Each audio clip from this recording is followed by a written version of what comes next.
But I noticed that there's a lot of Indian citizens that have lost that idea of upholding dharma on the level of civic sense, of civic duty. And to trash the mother, you can't say Jai Mata Ki, but then throw your pan packet on the ground. You know, as a foreigner, when I walk around and I see trash on the ground, but he didn't clean it up, because then he responded with, he's like, it's okay, someone else will clean it up.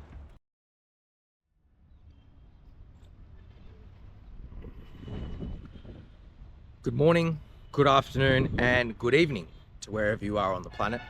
It's Fozzie here. I thought I would make this video essentially to go over my pros and cons of India. Now, as a foreigner and someone that's doing his very best, or as they say in Hindi English or Hinglish, level best, to assimilate and integrate into the culture. But along that journey, there's been things that I've noticed that a part of my culture somewhat agrees with wholeheartedly, and disagrees with. So I guess I'll get sort of right to it without going off on a rant or a tangent. But some of those things we'll start off with, let's say, are the pros. So when I first came to Bharat, to India, one of the pros that I immediately noticed was how warm and welcoming the citizens of India are. How willing they are to open their hearts, their homes, their families to foreigners. And I guess it's something that's bred into the culture. There's this understanding that society, that community is in fact everything. And it's something that I've noticed that has kind of lost its spark, has lost its flair, at least through Australia. Now, I'm not saying that it doesn't exist in Australia, but unfortunately, it's not what it used to be. And it's something to be admired when you look at how the average Hindu behaves in this social and community orientated angle. They're so willing to provide you with gifts. They're so willing to provide you with food. So if you enjoy food, if you thrive on eating like I do, they're more than happy to provide this to you. And the pleasantries that the average Hindu has, the pleasantries that the average Indian has, is something to be extremely admired. It's something that has allowed me to give an immeasurable amount of love and respect towards. And yeah, I think that's pretty good to land on as my first pro. The second thing I would say that I love about India as a pro is how much they're willing to help you. So if you need directions, and this, as I said, I'm only speaking to my observational experience, but in that experience, what I've noticed is how willing they are to help you navigate your way around India. Whether that's on a small scale, from just trying to find the nearest tobacco shop or the nearest chaiwala, to something major like trying to plan your itinerary and recommendations of places to travel. You're going to get a lot of assistance. And in my experience, people tend to know each other, whether that's family and friends, across state lines. So they'll be like, oh, I know this person in this particular state. I know this person in this particular city. And it's quite a blessed thing to experience as a foreigner living in India. So that's two things. The third thing, and I know I briefly touched upon it before, but is the food. The produce quality is absolutely excellent. No doubt of a lie, from the bottom of my heart. The produce in this country is above and beyond. And most, if not all, of the places that I have eaten at have been of an exceptional quality. And that's just not the produce, that's also the preparation of the food. And naturally the prices are pretty cheap. So if you're a foreigner that's looking to actually go to a destination and enjoys the food culture and wants to take those bland old British Gora taste buds to a new level, then I would highly recommend in India. But the north is different to the south, I will admit. The food quality, sorry, not the food quality, the preparation of the food is quite different. Now, you tend to find there is a bit of a blend, a bit of a mix between the south and the north when you come to more of the central regions of India.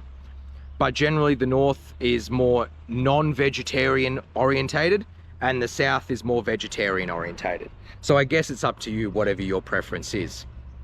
And then of course, one of the things that I love is the tourism, right? The ancient sites, these marvels, these jewels that are thousands of years old. India's temple tourism sector is amazing, and you generally won't have any sort of difficulties navigating that. There's a lot of apps now, there's a lot of programs involved to help you get around, whether it's the IRCTC, which is essentially the Indian Railroad website. It's sort of run by the government. Whether it's things like Make My Trip or Agoda or Booking.com or any of these places, they tend to not just have the hotels and the hostels and, you know, the shared accommodation and whatnot, but they also have the timetables for the trains and the buses and the planes and everything. So the ability to move around this country at a real-time pace as a traveler is quite easy, in fact. So there's some of my pros, I would say, so far. I'm sure there's others, and I do apologize. There's so much that I've experienced that I've fallen in love with, but they're getting bundled into those 4 points that I've just former mentioned. Now, some of the cons. Now, there's not a lot, but these cons are something that will border on a line where some people might find what I'm about to say is slightly distasteful. The cons are primarily around the love and union of the land and her people. That's where my cons primarily lie.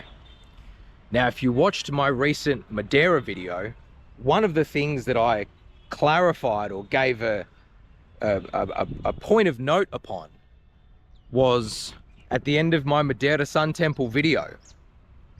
And that indeed was the lack of civic sense when it comes to trash, when it comes to waste. Because like I've mentioned before, you will go into any Indian's home, any Hindu's home, and the houses, the homes are immaculate. They are spotless. But you will go outside and you will go into the municipality regions where the council and the government is meant to sort of uphold, and there's this loss of civic sense. And it's not just from the government level, it's also from the social level as well. Because, as I said in the previous video, as a foreigner, when I walk around and I see trash on the ground, it's a bewilderment for me. It's a paradigm for me. Because to have this reverence for Bharat, to have this reverence for India through the lens of Hinduism, through the lens of Sanatan Dharma, that idea must uphold to every single action that you take. And that includes the consequences as well. So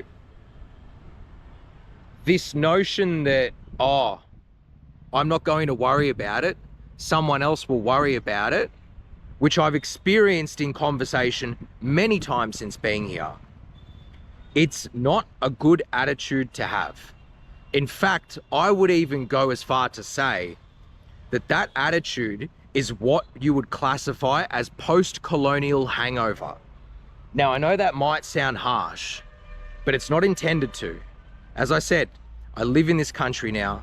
I have great reverence for India and her people. I have great reverence for Bharat and her people. But, as I've mentioned on my former video, for the Madeira Sun Temple, I cannot tolerate hypocrites. Now, recently I had an interaction with one of the members of the society that I live at. And this guy's lovely, you know, he's a bit here, there and everywhere, but he's overall a very lovely guy, and he takes Hinduism relatively serious. He's shown me some mandis, he's taken me to meet friends and his family, and I've eaten in his home and things of that nature. And I do have a lot of care for him. However, one day I saw him throw his plastic bottle literally just out the side of the society onto the concrete. And I lost it. I cracked it at him. I said, "Hey, how can you take me to this beautiful place over to a corner where I've participated in your national anthem and you say Jai Mata Ki, but then you throw your trash on the ground? Are you a hypocrite?" He didn't understand what the word hypocrite meant. I didn't know how to translate it to him. But after showing him on Google what it meant, what it represented, he understood. And you know what his attitude was to me? He said, "I'm sorry. I'm sorry." I said, "Bhai, you don't need to apologize to me. That's not my karma that I have to deal with. That's your karma. That is your up karma." But he didn't clean it up, because then he responded with, he's like, "It's okay, someone else will clean it up." And this is a personal first-hand experience, one of many, in fact. And that attitude, that idea of someone else will clean it up, is what I refer to as the post-colonial hangover. But everything I'm saying is not to dismiss people, and it's not to dismiss Bharat, and it's not to dismiss the beauty that this country has. I have an Aadhaar card. I'm a participating member of this society, right? Whether local or on a domestic level. So as someone that's lived here now for 12 months, I think I have some form of a right to interject and provide my opinions, as opposed to, you know, these propagandist cats that just want to like come into India, show the worst aspects of it, and then promote it on social media and show India as this big bad thing that no one should interact with. Because that's not me. I want India to interact with the rest of the world, and I want the rest of the world to interact with Bharat and experience the true bliss of what a 5,000, 6,000, 7,000 year old culture upholds, and that is Dharma. But I noticed that there's a lot of Indian citizens that have lost that idea of upholding Dharma on the level of civic sense, of civic duty. And to trash the mother, to trash Mata Ki, is a dharma. It is a grave karma to play with. But that's primarily where my issues lie. Now, as I said on the last video, I do understand that there is a waste management problem from the government level, from the municipality level. But in my experience and some of the programs that I've been a part of, that is changing, and it has changed dramatically. And India is a very young country. But there's one thing to, how would I describe it? There's one thing to change the region or the ideas of waste management, and then there's another to uphold that civic sense. Because as I said, you can't say Jai Mata Ki, but then throw your pan packet on the ground, because that makes you a hypocrite. So I hope this video has given a bit more clarification. I hope I don't get too much slack. I hope I don't get too many negative comments. but it's okay, I guess. It's kind of a weird one to wrap my head around because, as I said, the people that follow me on social media understand that I truly love this country and I'm truly invested in Bharat and in Hinduism. But I want everyone else to be as well. So anyway, from the great state of Gujarat to wherever you are in India or the world, good evening, good afternoon, or good morning, and Jai Shri Ram.